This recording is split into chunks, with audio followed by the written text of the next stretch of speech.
نے کہہ رہی تھی واضح نہیں تھا، سوال بتائیے گا اس کے لیے کیا ہے؟ اور رشتہ داروں میں اچھی زبان میں اگر اچھی زبان میں کوئی اچھی بات سمجھائی جائے جب تو نہیں سمجھتے ہیں، تو کیا انہیں سمجھانے کے لیے ٹیڑھے الفاظ بھی استعمال کیے جا سکتے ہیں یا ٹیڑھا رویہ بھی اختیار کیا جا سکتا ہے؟ کیا بتائیں؟ وعلیکم السلام ورحمۃ اللہ وبرکاتہ۔ بہن نے سوال کیا ہے کہ بچوں کو اچھی تعلیم دینا چاہتے ہیں، دینی تعلیم دینا چاہتے ہیں، لیکن بچے نافرمانی کرتے ہیں اور بد زبانی کرتے ہیں اور زبان کو صحیح استعمال نہیں کرتے۔ تو بہن میں آپ سے سب سے پہلے کہنا چاہوں گا کہ یقیناً بہت سارے ماں باپ کی خواہش ہوتی ہے کہ بچے اچھا پڑھے، اچھا آگے بڑھے، لیکن گھر کا ماحول اس کے خلاف میں لے کر جاتے ہیں۔ بہت سارے گھروں کے اندر واہیات، گانے، فلمیں، ناچ، گانے، یعنی ماحول کو آپ نے اگر گھر میں خراب بنایا ہے، یا بچوں کی صحبت اگر خراب ہے، یا جہاں آپ رہ رہے ہیں وہاں کے پڑوسی آپ کو ساتھ نہیں دے رہے ہیں، وہاں کا ماحول برابر نہیں ہے، تو ایسے وقت پر آپ کیکر کے درخت سے سیب کو آپ امید میں مت لگائیے۔ تو اس لیے ماحول بھی ہونا ضروری ہے۔ بلکہ نبی اکرم صلی اللہ علیہ وسلم نے یہ ارشاد فرمایا، جمعہ کے وقت پر اگر کوئی شخص کہیں پر بیٹھا ہو اور نیند آ رہی ہو تو نبی اکرم صلی اللہ علیہ وسلم نے فرمایا کہ اس کو چاہیے کہ اپنی جگہ بدل دے۔ علماء کرام نے اس سے ایک نقطہ نکالا ہے، پوائنٹ، وہ یہ ہے کہ ماحول کا اثر پڑتا ہے۔ تو اس وجہ سے آپ دیکھیں کہ ہو سکتا ہے کہ ماحول میں جو بچہ آپ کا مل اٹھ رہا ہے، بیٹھ رہا ہے، اس پر آپ نظر رکھیے۔ اور اسی طریقے سے خود ماں باپ کی اصلاح بھی ہونی چاہیے بچوں کی اصلاح کے لیے۔ بچے ماں باپ کے آئینہ ہوتے ہیں اور بچہ گھر کا نمائندہ ہوتا ہے، اسی لیے چاہیے کہ ماں باپ کو بھی خود کو بھی اچھا، جیسے ماں باپ کہتے ہیں ہم تو اچھے نہیں بنے، اپنے اچھے بچوں کو اچھا بنانا چاہ رہے ہیں، ایسی بات نہیں ہے، خود کو بھی اچھا بنانا چاہیے، اپنے بچوں کو بھی اچھا بنانا چاہیے۔ اس کے بعد کہا کہ سایہ ہو گیا ہے، یعنی مطلب شاید یہ کہ نظر بد لگ گئی ہے یا جادو کا اثر ہو گیا ہے۔ تو اس سے پہلے میں نے جیسا بتایا سورہ بقرہ پورا پڑھیں بیٹھ کر، اور اس کے بعد پانی میں دم کر کے اس کو پلائیں۔ سورہ بقرہ کے بارے میں نبی اکرم صلی اللہ علیہ وسلم نے فرمایا پورے دنیا کے جادوگر مل کر اس سورے کا مقابلہ نہیں کر سکتے۔ یقین کے ساتھ پڑھیے، انشاءاللہ یہ سورہ خود کافی ہو جائے گا آپ کے لیے۔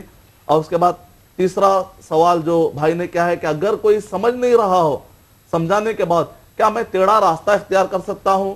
سورہ نحل سورہ نمبر 16 آیت نمبر 125 میں اللہ سبحانہ تعالیٰ ارشاد فرما رہے ہیں ادعو الی سبیل ربک بالحکمت، جب تم لوگوں کو بلاؤ اپنے رب کے راستے کی طرف تو حکمت کے ساتھ بلاؤ۔ حکمت کا مطلب باریک یا نرم آواز، یہ مطلب نہیں ہے، یعنی مطلب یہ ہے کہ جس بات کو جب جیسے کہنا ہو ویسے کہو، یعنی اس کی عقل کو اپیل کرے بات۔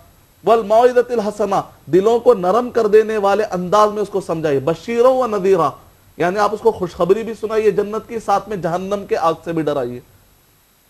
وَجَادِلْهُمْ بِالَّتِي هِيَ أَحْسَنُ، جدال کا، بحث و مباحثے کا اگر موقع آ جاتا ہے کہا تب بھی بِالَّتِي هِيَ أَحْسَنُ، اچھے سے اچھا طریقہ اختیار کرنا چاہیے، یعنی کہ گالی گلوچ، ٹیڑھا راستہ کا مطلب گالی گلوچ، ٹیڑھے راستے آپ اختیار نہیں کر سکتے۔ فرعون کو سمجھانے کے لیے جب کہا جا رہا ہے تو موسیٰ علیہ السلام کو اللہ سبحانہ تعالیٰ کریں وَقُولَا لَهُ قَوْلًا لَيِّنًا، ذرا نرمی سے بات کرو، ہو سکتا ہے کہ وہ سدھر جائے۔ جبکہ وہ تو شرک ناصب کر رہا تھا، بلکہ شرک پھیلا رہا تھا، بلکہ کہا انا ربکم الاعلی، میں تمہارا رب ہوں۔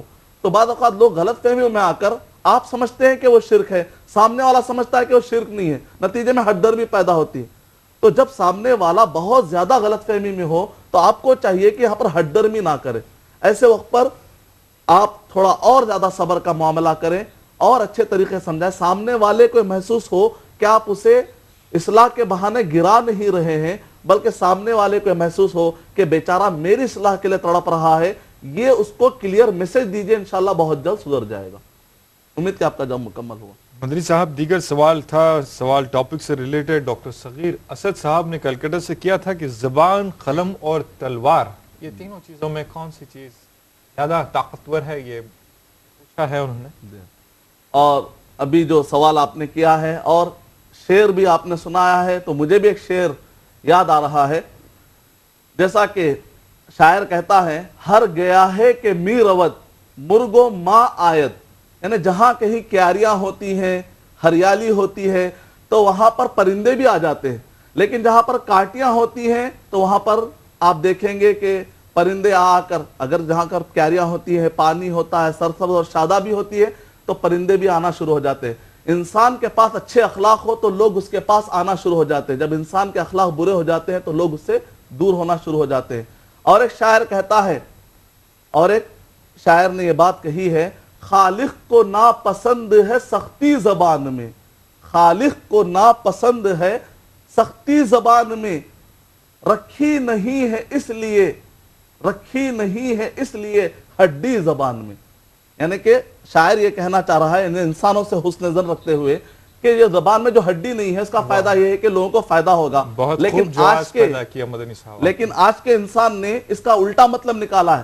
خالق نے زبان میں ہڈی اس لیے نہیں رکھی تاکہ میں فل باتیں کروں, بہت زیادہ باتیں کروں, لوگوں کو تکلیف پہنچاؤں اور اپنا فضول میں اپنا ٹائم برباد کروں. یہ لوگوں نے اس زبان کے ہڈی نہ ہونے کا غلط مطلب نکالا ہے. ہم کو چاہیے کہ اس زبان کو صحیح استعمال کریں. لوگ یہ کہتے ہیں کہ زبان پھسل گئی ہڈی نہیں تھی, غلط کہتے ہیں لیکن پھر یہ بات کہتے ہیں کہ زبان پھسل گئی ہڈی نہیں ہے.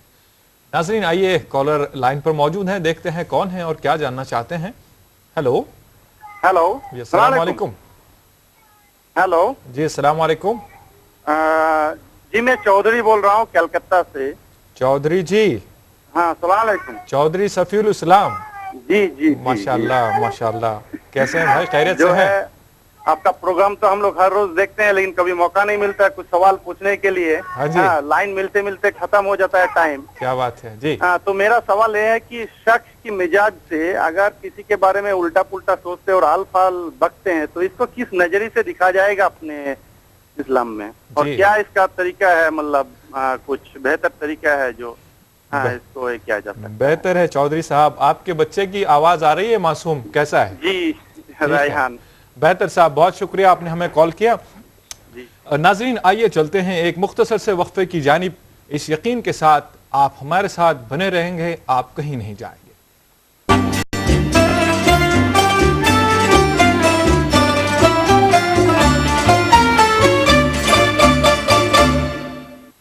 ناظرین وقفے کے بعد آپ کا خیر مقدم ہے پروگرام آپ اور ہم میں, اور آج کا عنوان ہے زبان ہتھیار بھی مرہم بھی.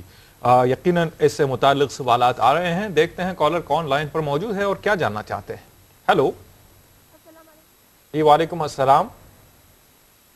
کیا سوال یہ ہے جی, میرے رشتہ دار کچھ لوگ اپنے ہی بچوں کو غلط ناموں سے پکارتے ہیں. بچوں کو غلط نام سے پکارتے ہیں جیسے کالے موچے. جی جی. ہمیں لاکھ سمجھانے پر بھی ان لوگوں کا وہی حال ہے. جی.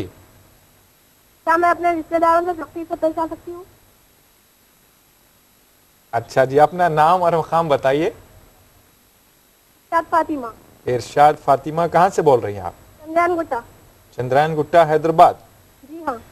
جی ضرور, آپ سختی سے پیش آئیں گے یا نہیں آئیں گے اس کا جواب ہم ضرور دیں گے مدنی صاحب کو, لیکن آپ خدا را اطمینان رکھیے گا. دیگر کالر بھی لائن پر موجود ہے. Hello hello. جی السلام علیکم. جی وعلیکم السلام. جی میں عظمت علی بول رہا ہوں اڑیسہ سے. عظمت علی صاحب اپنے ٹی وی کی آواز کم کر دیجئے. جی کم کر دیا.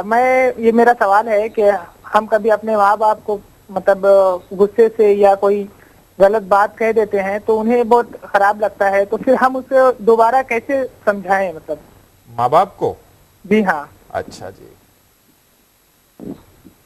بھائی جان ہم نے آپ سے کہا تھا کہ اپنے ٹی وی کی آواز میوٹ کر دیں جب بھی آپ مخاطب ہوں. برائے کرم ہماری بات کا کوئی وزن رکھ لیا کیجئے گا, ورنہ پھر ہم یہی بات کہتے رہیں گے تو پھر پروگرام آگے نہیں چل پائے گا. جی ہاں بالکل بالکل. شکریہ بہت السلام بہت. علیکم. مدنی صاحب بتائیں, حضور پاک صلی اللہ علیہ وسلم کی شان میں کوئی گستاخی اگر کرتا ہے تو ایسے شخص کے خلاف میں, اگینسٹ میں سخت سست الفاظ استعمال کرنا کہاں تک درست ہے؟ اور بات رہ گئی ہے کہ زبان, قلم اور تلوار میں کس چیز میں زیادہ دم ہے؟ وعلیکم السلام ورحمۃ اللہ وبرکاتہ. ایک فلسفیانہ سوال کہ زبان اور قلم اور اسی تلوار ان سب میں زیادہ طاقت کس چیز میں زیادہ ہے؟ ویسے زبان سے آدمی